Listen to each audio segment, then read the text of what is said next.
और ये जो डायनेमिक बाइंडिंग है ये भी पॉलीमॉर्फिज्म के थ्रू अचीव होती है। इनहेरिटेंस पॉलीमॉर्फिज्म के लिए रिक्वायर्ड है, लेकिन पॉलीमॉर्फिज्म इनहेरिटेंस के लिए रिक्वायर्ड नहीं है। अब हम यहाँ एग्जांपल देखते हैं कि एक बेस क्लास है और एक डिराइव्ड क्लास है, और बेस क्लास का जो पॉइंटर है वो डिराइव्ड क्लास के ऑब्जेक्ट को पॉइंट कर रहा है, या बेस क्लास का पॉइंटर अगर चाहे तो डिराइव्ड क्लास के ऑब्जेक्ट को हीप पर क्रिएट भी कर सकता है। नेक्स्ट स्लाइड में देखते हैं कि हमारे पास एक एरे बनी हुई है 4 पॉइंटर्स की, जो कि लाइन यानी बेस क्लास से बिलोंग करते हैं, और ये चारों जो पॉइंटर्स हैं इनकी मदद से हम पहले पॉइंटर की मदद से हीप के ऊपर एक ट्रायंगल का ऑब्जेक्ट क्रिएट कर रहे हैं, दूसरे की मदद से सर्कल का, और तीसरे की मदद से रेक्टेंगल का, और चौथे की मदद से सिलेंडर का। अब लूप लगाकर नेक्स्ट हम क्या कर रहे हैं कि ड्रॉ और गेट एरिया के फंक्शन कॉल कर रहे हैं, और सिंपली आप देखें कि सिर्फ एक लाइन लिखी हुई है और वो चारों फंक्शंस को कॉल करेगी बारी बारी। कैसे? जब पी के पॉइंटर्स की एरे के 0th इंडेक्स को एक्सेस करेंगे तो हम ट्राइंगल के ऑब्जेक्ट को एक्सेस कर रहे होंगे, तो ट्राइंगल का ड्रॉ का फंक्शन कॉल हो जाएगा। इसी तरह सेकंड केस में सर्कल का, और फिर रेक्टेंगल का और सिलेंडर का। इसी तरह गेट एरिया के फंक्शंस भी रिस्पेक्टिव जो है वो कॉल हो जाएंगे। अब हम देखते हैं कि using a base class pointer we can access only those members which are present in the members of derived object which are inherited from the base class और which belong to the base class.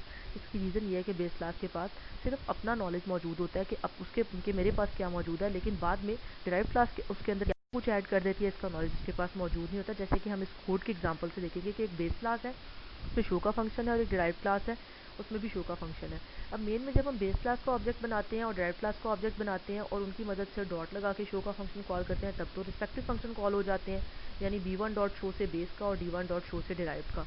लेकिन जब base class के pointer को हम address दे देते हैं base class के object का, तो पॉइंटर भी शो जो फंक्शन कॉल करता है वो बेस क्लास का ही है। लेकिन जो चौथा काम हम कर रहे हैं वो थोड़ा डिफरेंट है। उसमें क्या है कि बेस क्लास के पॉइंटर में हम डिराइव्ड क्लास का ऑब्जेक्ट का एड्रेस प्लेस कर रहे हैं।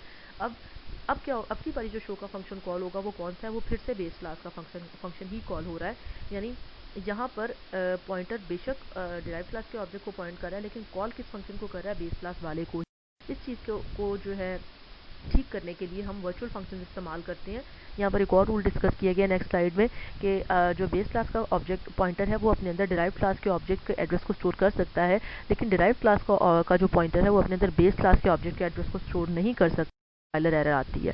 अब वर्चुअल फंक्शंस का इंट्रोडक्शन है, उसमें ये कि वर्चुअल फंक्शन एक ऐसा मेंबर फंक्शन है जो बेस क्लास में बनाया जाता है और रीडिफाइन या ओवरराइड किया जाता है डिराइव क्लास में, और ये पॉलीमॉर्फिज्म की जो फिलॉसफी है उसको इम्प्लीमेंट करने के लिए इस्तेमाल किया जाता है। यानी पॉलीमॉर्फिज्म अगर एक थ्योरेटिकल कॉन्सेप्ट है तो उसको इम्प्लीमेंट करने के लिए वर्चुअल फंक्शन यूज़ किए जाते हैं। ये जो कीवर्ड है वर्चुअल, ये इस्तेमाल किया जाता है इस काम के लिए, और ये रन टाइम पॉलीमॉर्फिज्म को करता है बेस क्लास पॉइंटर्स की मदद से। वर्चुअल फंक्शन की कुछ थ्योरी लिखी है कि एक ऐसा फंक्शन जो कि वर्चुअल कीवर्ड के थ्रू डिक्लेयर किया जाता है बेस क्लास में और ही डिफाइन किया जाता है डिराइव क्लास में, इसको इन्वोक किया जा सकता है बेस क्लास के पॉइंटर की मदद से। और कौन सा वाला फंक्शन कॉल होगा ये डिपेंड करता है कि किस डिराइव क्लास के ऑब्जेक्ट को वो पॉइंटर पॉइंट कर रहा है। ये जो कीवर्ड वर्चुअल है ये सिर्फ बेस क्लास में लिखना ज़रूरी है, लेकिन बहुत सारे प्रोग्रामर्स डिराइव क्लास में भी इसको लिखते हैं, और सिर्फ ये रिमाइंड करने के लिए कि ये फंक्शन वर्चुअल चला आ रहा है ऊपर से। और जब हम डिक्लेयर करते हैं किसी वर्चुअल फंक्शन को बेस क्लास में, तो हम इंडिकेट कर रहे होते हैं कि इसकी बाइंडिंग लेट होगी या डायनेमिक होगी। एग्जाम्पल देखते हैं, यहाँ पे हमने शो के फंक्शन को अपनी पुरानी एग्जाम्पल वाले ही शो के फंक्शन को वर्चुअल डिक्लेयर कर दिया है, और अब हम देखते हैं कि यहाँ पर हमने मेन में सारा कोड वही रहने दिया है। यानी बेस क्लास का ऑब्जेक्ट बनाया, उससे बेस क्लास का शो फंक्शन कॉल किया, ड्राइव क्लास का ऑब्जेक्ट बनाया, उससे डिराइव क्लास का शो फंक्शन कॉल किया, फिर हमने बेस क्लास का पॉइंटर बनाया और उसमें बेस क्लास के ऑब्जेक्ट का एड्रेस डाल दिया। अब ज़ाहिर है बेस क्लास का पॉइंटर है तो और एड्रेस भी बेस क्लास के फंक्शन ऑब्जेक्ट का है, तो शो का जो फंक्शन कॉल होगा वो बेस क्लास का होगा। अब सेकंड लास्ट जो 2 लाइनें हैं उनको देख लें इस कोड में कि आपका जो बेस क्लास का पॉइंटर है उसमें हम डिराइव क्लास का ऑब्जेक्ट का एड्रेस डाल रहे हैं। अब की बार जो शो का फंक्शन इस पॉइंटर से कॉल होगा वो डिराइव क्लास का होगा।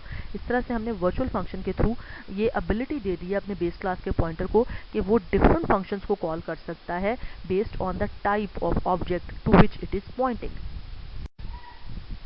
नेक्स्ट एक और एग्जांपल देखिएगा, इसमें 2 डिराइव्ड क्लासेस हैं D1 और D2 और दोनों में शो का फंक्शन है, बेस में भी शो का है जो कि वर्चुअल है। मेन में आ जाए तो यहाँ एक बेस क्लास का पॉइंटर है, दो ऑब्जेक्ट्स हैं, एक पहली डिराइव्ड क्लास का और एक दूसरी का, एक वेरिएबल n लिया है जिसको आप इनपुट कर रहे हैं और पता लगा रहे हैं कि इवन है या ऑड है। अगर ये इवन है तो बेस क्लास के पॉइंटर के अंदर डिराइव्ड क्लास 1 का ऑब्जेक्ट का एड्रेस स्टोर हो जाएगा, और अगर ये ऑड है तो बेस क्लास के पॉइंटर के अंदर डिराइव्ड क्लास 2 के ऑब्जेक्ट का एड्रेस स्टोर हो जाएगा। तो आप गेस करें कि कौन सा शो का फंक्शन कॉल होगा जब लास्ट लाइन रन होगी। तो it depends on the value of n। ये जो वर्चुअल फंक्शंस हैं, ये ज़रूरी नहीं कि हर फंक्शन को वर्चुअल बनाया जा सके, डिक्लेयर किया जा सके। कुछ फंक्शंस हैं जिनको वर्चुअल नहीं बनाया जा सकता, जिनमें नॉन मेंबर फंक्शंस हैं, स्टैटिक मेंबर फंक्शंस हैं, कंस्ट्रक्टर्स हैं और डिस्ट्रक्टर्स, और इसके अलावा आपके फ्रेंड फंक्शंस हैं, उनको भी वर्चुअल नहीं किया जा सकता। और किसी भी फंक्शन के लिए वर्चुअली बिहेव करने के लिए हमें उसको डिक्लेयर करना पड़ता है और डिफाइन करना पड़ता है सेम नाम और सेम पैरामीटर से, जिस तरह से ये बेस क्लास में डिक्लेयर किया गया था। यानी नाम और सिग्नेचर आप नहीं बदल सकते। अगर आपने you have declare the base class function as constant, तो आपको डिराइव्ड क्लास में भी उसे कांस्टेंट ही बनाना पड़ेगा, और रिटर्न टाइप का भी सेम होना ज़रूरी है। अगर हम ट्राई करते हैं कि डिफरेंट पैरामीटर लिस्ट जो है वो इस्तेमाल करें वर्चुअल फंक्शन के साथ डिराइव्ड क्लास के अंदर जाकर, यानी तब्दील कर लें उसको, तो ये मुमकिन नहीं है। फिर इनहेरिटेंस फिर पॉलीमॉर्फिज्म काम नहीं करेगा। और फंक्शन जो कि डिराइव्ड क्लास में डिक्लेयर किए गए हैं वो स्टैटिक बाइंडिंग के थ्रू ऑपरेट होंगे, और हम किसी भी वर्चुअल फंक्शन को इनलाइन फंक्शन यानी वन लाइनर के तौर पर डिक्लेयर नहीं कर सकते। ये कुछ नोट्स थे पॉलीमॉर्फिज्म के बारे में। That's all for this lecture.